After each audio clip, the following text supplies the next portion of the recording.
Trombosis.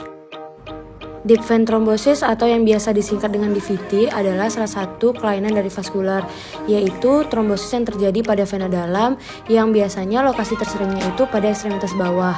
Trombos sendiri adalah kondisi ketika terjadi pengumpulan darah pada dinding pembuluh darah, tepatnya pembuluh darah, arteri, dan vena. Berikut adalah nama-nama dari vena ekstremitas bawah.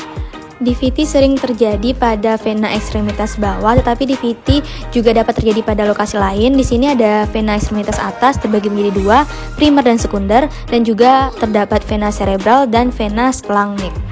Vena ekstremitas atas untuk bagian yang primer itu akibat kelainan anatomis, sedangkan yang sekunder akibat pemasangan kateter vena, kanker, kehamilan, trauma, ataupun operasi di luar ekstremitas.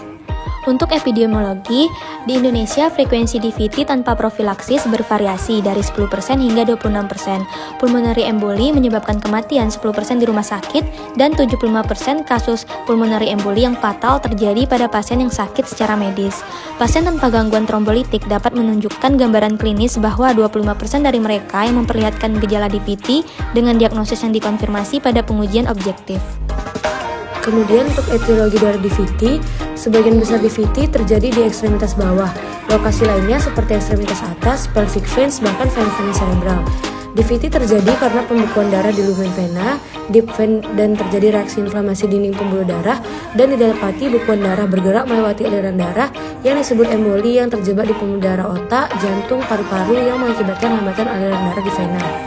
DVT terjadi karena disfungsi endotel, kemudian hiperkoagulabilitas dan gangguan aliran darah vena. Patofisiologi dari DVT sendiri dikenal dengan istilah tres virtue, yaitu karena adanya statis, hiperkoagulability, dan kerusakan dinding pembuluh darah. Nah, untuk faktor risiko dari DVT, yang pertama riwayat imobilisasi, rawat inap atau tirah baring berkepanjangan, kedua riwayat operasi, 3 obesitas, 4 riwayat DVT sebelumnya, 5 trauma atau fraktur pada ekstremitas bawah, 6 keganasan, 7 riwayat penggunaan kontrasepsi oral atau terapi suli hormon, 8 kehamilan atau postpartum 6 bulan sebelumnya, 9 riwayat stroke, 10 riwayat penggunaan pacemaker jantung, 11 riwayat naik pesawat terbang dalam jangka waktu yang lama, 12 riwayat keluarga dengan gangguan pembekuan darah.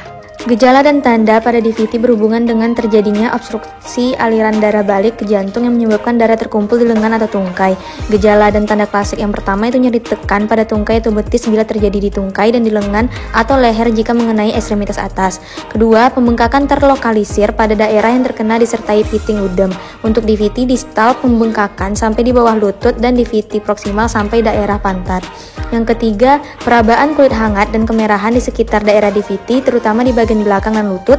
Terdapat pelebaran vena superficial, dan pada obstruksi berat, kulit tampak sianosis. Dan yang terakhir, kadang DVT tidak memberikan gejala yang nyata. Gejala timbul setelah terjadinya komplikasi, misalnya terjadi emboli ke paru. Untuk alur diagnosis DVT, pasien yang diduga mengalami DVT ekstremitas bawah akan dilakukan scoring dengan 2 level modified Wells score, kemungkinan kecil DVT dan kemungkinan besar DVT. Untuk kemungkinan kecil DVT akan dilakukan pemeriksaan di dimer dengan hasil negatif ataupun positif. Hasil negatif bukan DVT, hasil positif akan dilakukan pemeriksaan USG vena lengkap. Terbagi menjadi 2, DVT proksimal dan DVT distal.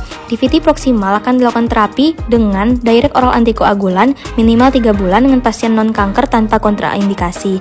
Dilakukan evaluasi, setelah itu stop antikoagulan atau lanjutkan antikoagulan. Untuk DVT distal terbagi menjadi 2, risiko tinggi dan risiko rendah. Risiko tinggi akan dilakukan terapi antikoagulan selama 3 bulan dan risiko rendah terapi antikoagulan selama 4-6 minggu atau pemantauan USG. Terdapat suatu tools yang digunakan sebagai predictive clinical model pada DVT yang disebut dengan kriteria Wells, yang terdiri dari beberapa clinical karakteristik yang dengan rentang skor dari -2 sampai 1.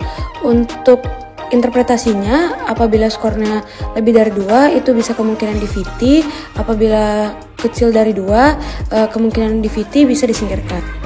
Penunjang diagnosis DVT lainnya ada di dimer, yaitu hasil dari degradasi cross-link fibrin oleh plasmin.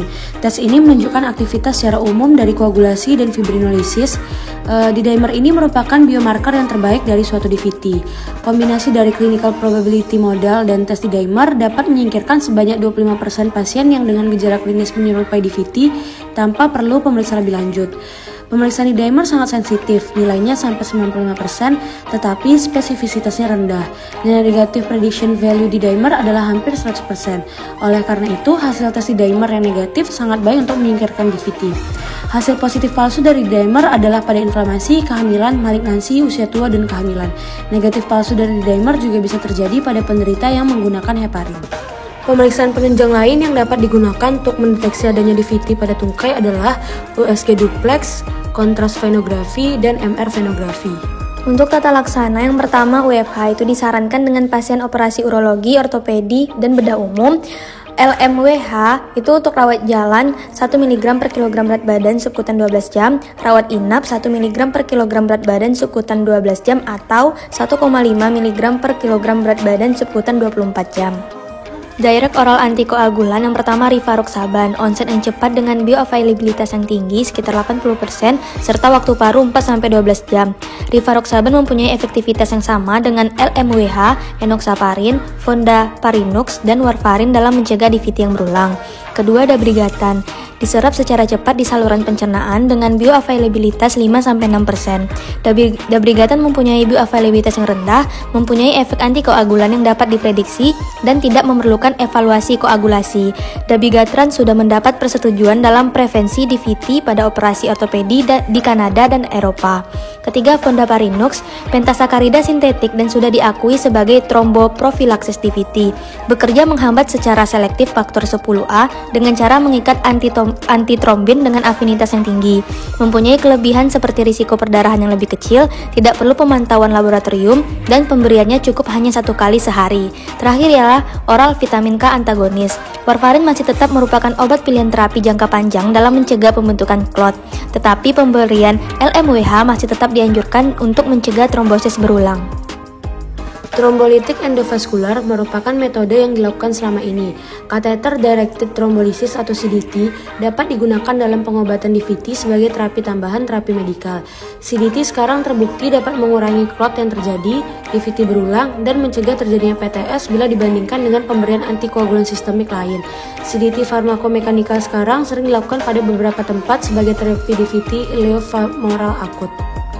Vena cava filter adalah suatu metode yang diindikasikan pada beberapa keadaan seperti adanya kontraindikasi mutlak terhadap antikoagulan, perdarahan yang mengancam nyawa, dan kegagalan terapi dengan antikoagulan yang adekuat. Efektivitas filter vena cava menunjukkan terjadi penurunan yang bermakna kejadian pulmonary emboli dalam jangka pendek, namun tidak menunjukkan hasil yang bermakna pada pulmonary emboli secara keseluruhan, dan terjadi peningkatan kejadian DVT berulang pada jangka panjang. Untuk pembedahan, pertama ligasi vena cava inferior secara efektif dapat mencegah terjadinya emboli paru, tapi gejala stasis hebat dan risiko operasi lebih besar dibanding dengan pemberian antikoagulan dan trombolitik. Kedua, trombektomi. Trombektomi dapat memberikan hasil yang baik jika dilakukan segera sebelum lewat 3 hari. Tujuan tindakan ini adalah mengurangi gejala pasca flebitik, mempertahankan fungsi katup, dan mencegah terjadinya komplikasi seperti ulkostasis dan emboli paru. 3. Femoro-femoral graft, disebut juga crossover method dari Palma. Tindakan ini dipilih untuk bypass vena iliaca serta cabangnya yang mengalami trombosis. Tekniknya vena savena diletakkan subkutan suprapubik kemudian disambungkan end to side dengan vena femoralis kontralateral. Dan terakhir, saveno-popliteal bypass dilakukan bila rekanalisasi pada trombosis vena femoralis tidak terjadi. Metode ini dengan menyambungkan vena savena secara end to side dengan vena poplitea. Fisioterapi, bed rest merupakan hal terakhir yang dilakukan setelah dilakukan kompresi kaki dan ambulansi pada pasien yang sudah menderita DVT. Perkembangan trombus jarang terjadi dan kurang berat pada kelompok ambulasi. Terapi fisik harus diberikan lebih dini untuk pasien DVT. Pada pasien postoperasi, dapat dilakukan latihan range of motion, latihan berjalan, dan latihan isometrik yang dapat dimulai pada hari pertama setelah operasi. Terapi manual dan terapi konservatif. Untuk terapi manual, terapi yang efektif pada pasien trauma dengan antikoagulan untuk mencegah DVT yakni gerakan pasif yang berkelanjutan, misalnya menggerakkan sendi kaki secara pasif sebanyak 30 kali dalam 1 menit.